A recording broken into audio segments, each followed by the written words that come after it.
जी उससे कहती है कि तुम मुझे लॉकर के बारे में बताओ। तो जिन कहती है मुझे कुछ खास याद नहीं है। फिर एक होटल के अंदर सीन शुरू होती है। फिन बैठा हुआ था, वहीं पर गॉबर्ट भी आता है और प्रिंस नाम का आदमी भी वहाँ पहुँचता है। प्रिंस गॉबर्ट से कहने लगता है कि डिटेक्टिव मुझसे पूछताछ करने के लिए आया था। उसने मुझसे ये सवाल किया था कि जो चोरी हुई थी उसमें क्या चीज गई थी, लेकिन मैंने उससे कुछ भी नहीं बताया। प्रिंस ये भी कहता है कि मुझे समझ ही नहीं आता कि ये चोरी करवाई किसने है और उन चोरों को मरवाया किसने, और ये बात गॉबर्ट को भी नहीं पता चलती। फिर प्रिंस बताता है कि पुलिस वाले ने मुझे तुम्हारी फोटो भी दिखाई थी, लेकिन मैंने तुम्हारे बारे में कुछ भी नहीं कहा। ये सुनकर गॉबर्ट गुस्से में बोलता है कि तुम पुलिस से डरते हो, लेकिन मैं नहीं डरता। मैंने तो सिर्फ 17 साल की उम्र में अपने पिता को ही मार दिया था। और ये कहकर वो प्रिंस पर गुस्सा निकालता है और फिन से कहने लगता है कि जिन को जल्दी से नया मिशन दे दो। फिर जी जिन से मिलती है, लेकिन वो उससे झूठ बोलती है कि मैंने जिन को मार दिया। ये बात सुनकर फिन बहुत खुश हो जाता है और उससे कहता है कि मुझे पता था तुम एक लॉयल इंसान हो। फिर हम देखते हैं कि जिजिन को बताती है कि वो लोग तुम्हें मारने के लिए ढूंढ रहे होंगे, उन्हें ड्रग्स चाहिए जिसकी लोकेशन सिर्फ तुम जानती हो, तो कुछ दिन तुम यहीं रहोगी। इधर सी भी उन लोगों के बारे में पता लगा रहा होता है जो उस दिन हॉस्पिटल में आए थे, क्योंकि उसे आज ही उसके बॉस ने खरी खोटी सुनाई थी, क्योंकि वो उन लोगों के बारे में पता नहीं लगा पाया था। वो अभी भी उस एम्बेसी लेडी के बारे में पता लगाने की कोशिश कर रहा था। यहाँ पर डिटेक्टिव सी को उसके ऑफिसर बुला लेते हैं और कहते हैं कि तुम प्रिंस के घर गए थे और तुम उस पर ही शक कर रहे हो। जिस पर डिटेक्टिव सी जवाब देता है कि प्रिंस के पास ड्रग्स था और वही ड्रग्स चोरी हुआ है, लेकिन प्रिंस इस बात को मानने को तैयार ही नहीं है। इसलिए हमें कुछ दिनों तक उस पर नजर रखनी होगी, क्योंकि वो हमें काफी सबूत दे सकता है। लेकिन ऑफिसर कह देते हैं कि तुम अपना काम करते रहो, प्रिंस एक विक्टिम है। तभी डिटेक्टिव सी के दोस्त बोलने लगते हैं कि हॉस्पिटल में जो फाइट हुई थी वहाँ एक लड़की थी जिसका हमने फोटो चेक किया था। वो लड़की अपना चेहरा और आइडेंटिटी बदल बदल कर लोगों को मारने का काम करती थी, और हमने ये भी ट्रेस किया है कि वो हमेशा एक ही जगह से खाना लेने जाती है। ये सुनकर डिटेक्टिव सी कहता है कि फिर तो हमें उसे पकड़ना ही होगा। और फिर अगले दिन जैसे ही जी उस रेस्टोरेंट से खाना लेकर बाहर निकलती है, डिटेक्टिव सी वहाँ पहुँच जाता है और उसे वहीं पकड़ लेते हैं। फिर सी उससे पूछताछ के लिए ले जाता है।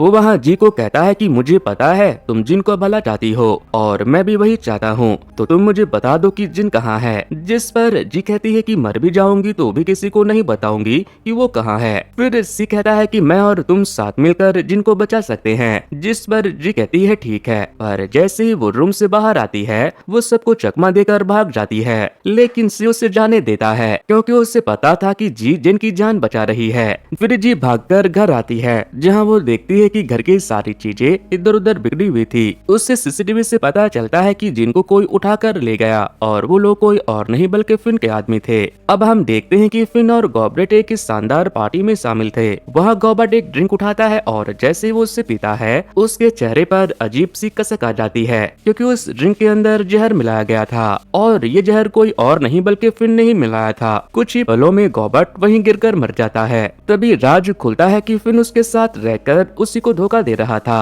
और सिर्फ इतना ही नहीं बल्कि फिन खुद ही कबूल करता है कि जो ड्रग्स प्रिंस के पास था उससे चुराने वाला वही है। फिर जब डिटेक्टिव अपने ऑफिस में वापस आते हैं तो वहाँ उसके केबिन से बहुत सारे ड्रग्स बरामद होती है। ये देखकर बाकी पुलिस ऑफिसर को शक हो जाता है कि वो गुंडों के साथ मिला हुआ है, जिस वजह से पुलिस उसके पीछे पड़ी हुई है। लेकिन डिटेक्टिव सी किसी तरह वहाँ से बचकर निकल जाता है। दूसरी तरफ जिन सीधे अपने चाचा के पास पहुँचती है। चाचा घबराकर बताते हैं कि कुछ गुंडे मेरे पास आए थे, उन्होंने मुझे थप्पड़ मारकर धमकाया और नंबर पकड़ा कर गए हैं। उन्होंने कहा था कि ये नंबर तुम्हें दे देना और तुम इस पर कॉल करके बस इतना कहना कि तुम्हारा सूट तैयार है। फिर वो फिन के पास भागकर जाती है और उससे पूछती है कि तुमने जिन को कहाँ रखा है। फिन उससे कहता है कि तुम्हें मेरा एक काम करना होगा, तभी मैं तुम्हें जिन के बारे में बताऊंगा। वो उसे एक फोटो देता है और कहता है कि तुम्हें इसे मारना होगा, जिस पर जी मान जाती है। लेकिन वो शख्स कोई और नहीं बल्कि डिटेक्टिव सी था। वो सी को मारने की तैयारी करने लगती है। फिर हम सी को एक मार्केट में देखते हैं, जहाँ पर जी उसे शूट करने के लिए उसके ऊपर गन टिका कर बैठी हुई थी। जी देखती है कि सी वहाँ अपने कलीग जैक से मिलने के लिए आया था। जी को ये भी पता होता है कि जैक सी को धोखा दे रहा है। यहाँ से जी तुरंत जैक को कॉल करती है और उससे कहती है तुम्हारा सूट तैयार हो चुका है, तुम आकर ले जा सकते हो। फिर वो उसे एक्सपोज करते हुए बोलती है कि मुझे पता है तुम एक टेलर के शॉप पर गए थे और तुमने उस टेलर को थप्पड़ भी मारा था, तुम फिन के साथ मिले हुए हो,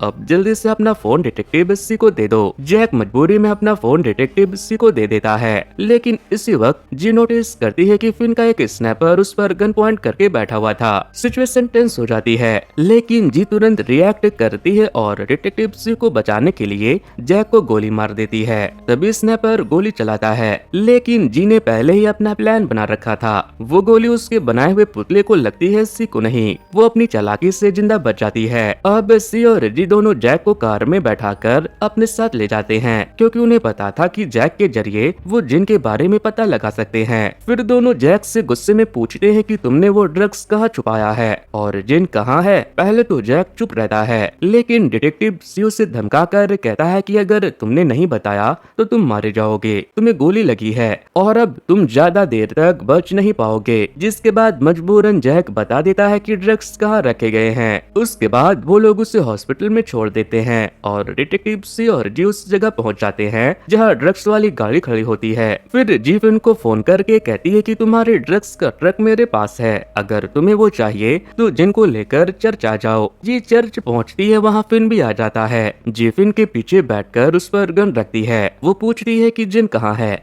जिस पर फिन कहता है कि तुम मुझे मेरा माल दे दो, मैं जिन को छोड़ दूंगा। फिर वो जी को वीडियो कॉल पर जिन को दिखाता है, लेकिन फिर फिन जिन पर अटैक कर देता है, पर जी बचकर भाग जाती है। इधर डिटेक्टिव सी चुपके से ड्रग्स वाली गाड़ी में एक बॉम्ब लगा देता है। जी बाहर आती है और जिन को देखती है तो वो उससे बचने की कोशिश करती है, लेकिन फिन के गुंडे आकर जिन को गोली मार देते हैं। अब जी को इन गुंडों से भी लड़ना पड़ता है और जिन की जान बचानी पड़ती है। तभी डिटेक्टिव सी भी वापस आ जाता है और तेजी से गुंडों पर गोलियां चलाकर उन्हें खत्म कर देता है। इसी दौरान उसने जो बॉम्ब गाड़ी में सेट किया था वो ब्लास्ट हो जाता है और सारी ड्रग्स जलकर खत्म हो जाती है। फिर दोनों मिलकर जिन को उठाकर चर्च के अंदर ले जाते हैं, लेकिन गुंडे उनके पीछे वहाँ भी आ जाते हैं और वहाँ फिर से बड़ी फाइट शुरू हो जाती है। अब जी और डिटेक्टिव सी मिलकर गुंडों का सामना करते हैं। इसी बीच फिन की एक लड़की जो उसके लिए काम करती थी वो भी आ जाती है और जी के साथ फाइट करती है, जबकि डिटेक्टिव सी फिन से भिड़ गए थे।